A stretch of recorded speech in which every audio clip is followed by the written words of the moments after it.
नमस्कार, जोहार, मैं संजय और आप देख रहे हैं न्यूज झारखंड। चलिए जानते हैं सुबह से लेकर शाम तक की तमाम बड़ी खबरों को। खूंटी में सरकार आपके द्वार कार्यक्रम शुक्रवार को आएंगे सीएम, तैयारी जोरों पर।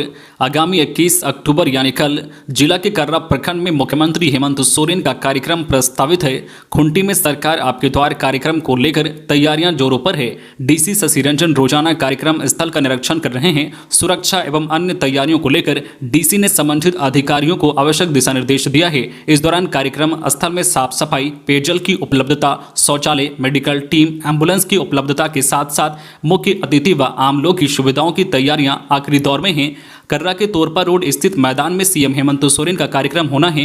मुख्यमंत्री जिला के सभी 6 प्रखंड क्षेत्र की सैकड़ों योजनाओं का शिलान्यास और उद्घाटन करेंगे। सरकार आपके द्वार कार्यक्रम में सीएम हेमंत सोरेन खूंटी को योजनाओं की सौगात देंगे। यहां वो 350 करोड़ की योजनाओं का शिलान्यास और उद्घाटन करेंगे। साथ ही लाभुकों के बीच परिसंपत्तियों का वितरण भी करेंगे। इसके अलावा मुख्यमंत्री द्वारा किसान पाठशाला का उद्घाटन किया जाएगा और जिला वासियों को सीएम दीपावली का गिफ्ट भी देंगे। दिवाली के अगले दिन सूर्यग्रहण रांची में 26 मिनट दिखेगा। दिवाली के अगले दिन 25 अक्टूबर को सूर्यग्रहण लगेगा। लगभग पूरे देश में इस खगोलीय घटना को देखा जा सकेगा। रांची में 26 मिनट और हजारीबाग में 27 मिनट तक सूर्यग्रहण रहेगा। रांची में शाम 4:48 से सूर्यग्रहण शुरू होगा और शाम 5:15 सूर्यास्त के समय समाप्त हो जाएगा। मौसम विज्ञान केंद्र ने लोगों से सूर्यग्रहण को नग्न आंखों से नहीं देखने का आग्रह किया है। इससे आंख की रोशनी तक जा सकती है। टोल टैक्स मांगने पर दरोगा बोले, पुलिस वाला हूं, फिर जमकर पीटा, थाने ले जाकर भी की धुनाई। झारखंड में बढ़ते अपराध पर अंकुश लगाने में नाकाम पुलिस अब अपराधियों की तरह ही आम लोगों से बर्ताव करती नजर आ रही है। ताजा मामला झारखंड पुलिस के एक दरोगा का है, जिन्होंने टोल प्लाजा पर तैनात कर्मी को जमकर पीटा है। वारदात की पूरी घटना टोल पर लगे सीसीटीवी में कैद हो गई है। जानकारी के मुताबिक झारखंड पुलिस के एक दरोगा अपनी प्राइवेट गाड़ी से टोल प्लाजा को पार कर रहे थे। इस दौरान टोल प्लाजा के कर्मी ने टोल टैक्स देने को कहा तो दरोगा ने खुद को पुलिस वाला बताया। इस पर जब कर्मियों ने उनसे उनका पहचान पत्र मांगा तो वह दरोगा आग बबूला हो गया। ये बात दरोगा को अच्छी नहीं लगी और उन्होंने पुलिस के जवानों को बुलाकर कर्मचारी को जमकर पीटा, उनका मोबाइल भी तोड़ दिया और इससे भी मन नहीं भरा तो पुलिस कर्मियों ने उसे थाने ले जाकर भी फिर से पिटाई की। घटना के बाद टोल कर्मियों ने पुलिस के वरिष्ठ अधिकारियों को घटना के संबंध में शिकायत दर्ज कराई है। पुलिस की गुंडागर्दी की यह पूरी घटना बुधवार देर रात रांची के मांडर टोल प्लाजा की है। पलामू में अवैध बालू से लदा ट्रैक्टर दुर्घटनाग्रस्त होने से 2 मजदूरों की मौत, जांच में जुटी पुलिस। पलामू थाना क्षेत्र के तुरकाडी गांव के निकट गुरुवार को अवैध बालू से लदे ट्रैक्टर के दुर्घटनाग्रस्त हो जाने से 2 मजदूरों की मौत हो गई है। घटना की सूचना मिलते ही नौडीहा बाजार थाना पुलिस मौके पर पहुंचकर शव को पोस्टमार्टम के लिए मेदिनी राय मेडिकल कॉलेज अस्पताल भेज दिया है। जानकारी के अनुसार एनजीटी की पाबंदियों के समाप्त हो जाने के बाद सुदूर एवं नक्सली क्षेत्रों में बड़े पैमाने पर अवैध रूप से बालू का धंधा आरंभ हो गया है। बता दें कि गुरुवार की सुबह जब एक ट्रैक्टर अवैध बालू लेकर छतरपुर की ओर जा रही थी, इसी क्रम में अनियंत्रित होकर दुर्घटनाग्रस्त हो गई। इसमें ट्रैक्टर पर सवार राहुल कुमार व राहुल विश्वकर्मा की मौके पर ही मौत हो गई। पुलिस ने ट्रैक्टर को जब्त कर लिया है। साथ ही ट्रैक्टर मालिक की गिरफ्तारी के प्रयास किए जा रहे हैं। पुलिस मामले की जांच कर रही है। खबरों में आगे बढ़ने से पहले आपसे रिक्वेस्ट है कि अगर आप चैनल को सब्सक्राइब नहीं किए हैं तो प्लीज चैनल को सब्सक्राइब करके बेल आइकन प्रेस कर दे, जिससे आपको झारखंड की हर छोटी बड़ी खबर का अपडेट आप तक पहुंचता रहे। चलिए बढ़ते हैं खबरों की ओर। त्योहारों पर मिलेगी निर्बाध बिजली।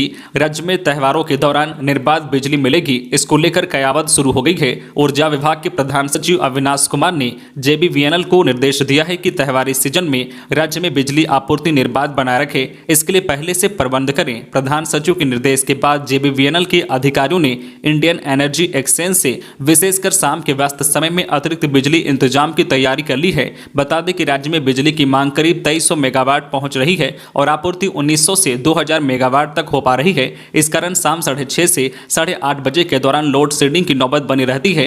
इस समय जो मांग और आपूर्ति में करीब 300 मेगावाट का अंतर रहता है। रांची के अलावा अन्य शहरों से गांवों तक में थोड़ी थोड़ी देर के लिए बिजली कटौती की स्थिति बनी रहती है। ऐसी स्थिति दिवाली और छठ पर्व पर नहीं बने, इसके लिए इंडियन एनर्जी एक्सचेंज से अतिरिक्त बिजली खरीदी जाएगी। रांची सदर अस्पताल का नया भवन मानक के अनुरूप कमेटी ने अपनी रिपोर्ट स्वास्थ्य विभाग को सौंपी।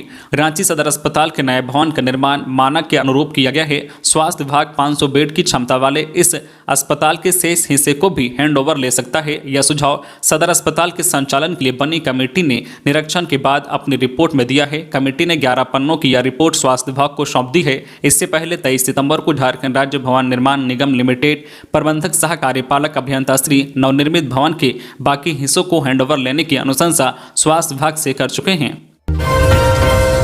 रांची में काली पूजा को लेकर तैयारी। इस बार डोरंडा में दिखेगा थाईलैंड का व्हाइट टेम्पल। काली पूजा समिति डोरंडा बाजार की काली पूजा खास होगी। इस बार थाईलैंड के प्रसिद्ध बौद्ध मंदिर व्हाइट टेम्पल की तर्ज पर पंडाल बनाया जा रहा है। डोरंडा के गांधी मैदान की सभी संपर्क सड़कों में आकर्षक लाइटिंग की गई है। समिति अध्यक्ष राजू चौरसिया व सचिव जो है जयदेव घोष ने कहा है कि 24 अक्टूबर की रात 8 बजे पूजा शुरू होगी। 25 अक्टूबर को सुबह 4 बजे से शाम 6 बजे तक सूर्य ग्रहण व सूतक के प्रभाव के कारण श्रद्धालु मां का दर्शन नहीं कर पाएंगे, जबकि शाम 6 बजे के बाद मां काली की संध्या आरती व अन्य अनुष्ठान किया जाएगा। 26 अक्टूबर की सुबह 9 बजे से नित्य पूजा शुरू होगी। आरती व भोग निवेदन किया जाएगा। 28 अक्टूबर की शाम 4 बजे से मां काली की भव्य विसर्जन शोभा यात्रा निकाली जाएगी। नगर भ्रमण के बाद विसर्जन होगा। इस साल पूजा का 72वां साल है। ग्रामीणों ने पूर्व कृषि मंत्री को बनाया बंधक। गुंडागर्दी नहीं चलेगी, योगेंद्र साव वापस जाओ के नारे लगे। जमीन कब्जे का गंभीर आरोप। झारखंड के पूर्व कृषि मंत्री योगेंद्र साव को 4 घंटे तक ग्रामीणों ने बंधक बनाकर रखा। 20 सड़क पर ग्रामीणों ने बांस बल्ली से रास्ता रोका। योगेंद्र साव विधायक अंबा प्रसाद के पिता हैं और कुछ दिनों से पतरातू के रिसोर्ट में रह रहे हैं। मामला रामगढ़ जिले के पतरातू प्रखंड के हरिहरपुर पंचायत के मेलानी गाँव का है। योगेंद्र साव पर ग्रामीणों ने आरोप लगाया है कि जबरन गाँव की जमीन पर वह कब्जा कर रहे हैं। मेलानी गांव के लोगों का कहना है कि पतरातू डैम के किनारे 2 एकड़ 42 डिसमिल जमीन ग्रामीणों की है। पूर्व कृषि मंत्री योगेंद्र साव और विधायक अंबा प्रसाद मिलकर जबरन इस जमीन पर कब्जा कर रहे हैं। ग्रामीण इसका विरोध कर रहे हैं। इसी विरोध के तहत ग्रामीणों ने योगेंद्र साव का रास्ता रोक लिया और कृषि मंत्री और विधायक अंबा प्रसाद के खिलाफ भी नारेबाजी की। इस पूरे मामले पर पूर्व कृषि मंत्री ने कहा है कि वह गाँव में नरेश महतो, रमेश बेतिया व माइकल तिग्गा से मिलने आए थे। योगेंद्र साव ने कहा है कि वह हमारे कार्यकर्ता हैं, हमारा विवादित जमीन से कोई संबंध नहीं है। इस पूरे घटना की जानकारी जब पुलिस को मिली तो डीएसपी वीरेंद्र कुमार चौधरी, रोहित कुमार बासल थाना प्रभारी पहुंचे और कृषि मंत्री को ग्रामीणों से मुक्त कराया। पुलिस ने ग्रामीणों को भरोसा दिया है कि इस विवादित जमीन पर कोई निर्माण कार्य नहीं होगा। अगर बाउंड्री बन रही है तो उसके काम को भी रोक दिया जाएगा। पुलिस विभाग के इस भरोसे के बाद ग्रामीणों ने योगेंद्र साव को जाने दिया और बंद रास्ता खोल दिया।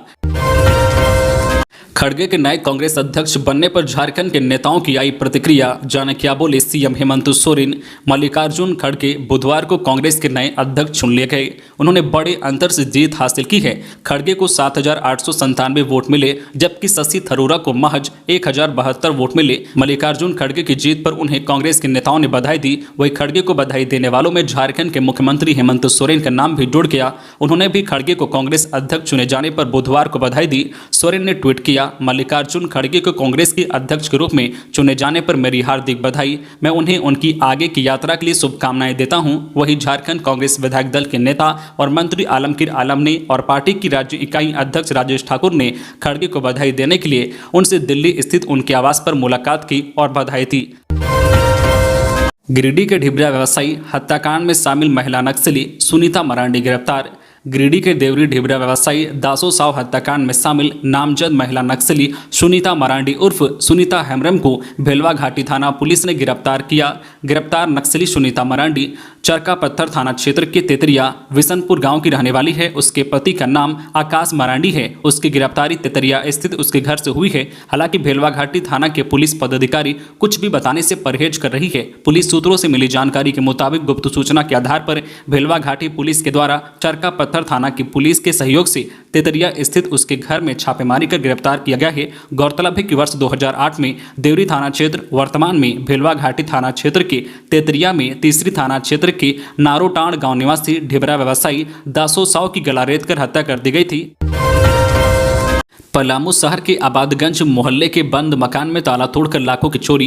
पलामू शहर थाना क्षेत्र के आबादगंज मोहल्ला में स्थित भूदान ऑफिस के बगल के बंद मकान में ताला तोड़कर लाखों के जेवरात व 50,000 रुपए नगद की चोरी कर ली गई है। वहीं सदर प्रखंड के जोड़ में चोरों ने घर में सो रहे बुजुर्ग दंपति के कमरे की कुंडी लगाकर लाखों रुपए के जेवरात व नगद लेकर फरार हो गए। तो ये थी आज की झारखंड की टॉप बड़ी खबरें। इसी तरह झारखंड की हर छोटी बड़ी खबर देखने के लिए आप हमारे चैनल न्यूज झारखंड चैनल को सब्सक्राइब करके बेल आइकन प्रेस कर दीजिए, जिससे आपको झारखंड की हर छोटी बड़ी खबर का अपडेट आप तक पहुंचता रहे। तो आज के लिए बस इतना ही, हमें दीजिए इजाजत, फिर मिलते हैं नेक्स्ट न्यूज में।